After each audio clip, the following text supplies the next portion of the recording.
ആലുകളുടെ ഒരു railway station Muthalamada. ഈ ആലുകളെ അവർ വെട്ടാണ്ടിരുന്നാൽ മതിയായിരുന്നു. ദൈവം,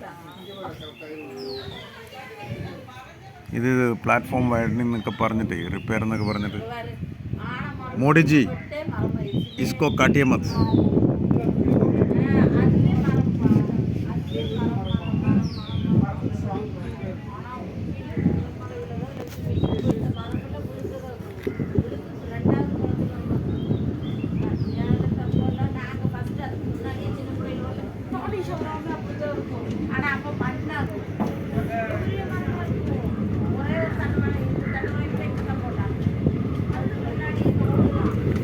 ഇത്രയും ആളുകളുള്ള ഒരു റെയിൽവേ സ്റ്റേഷൻ കേരളത്തിലോ ഇന്ത്യയിലോ ഇല്ല എന്ന് എനിക്ക് തോന്നുന്നു.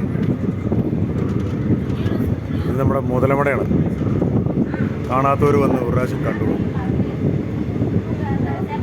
അത്രയും ആളുകളാണ്, കുറേ മരങ്ങളുള്ള. ഇത് വെട്ടല്ലേ നമ്മുടെ നിലമ്പൂർ ചെയ്ത പോലെ.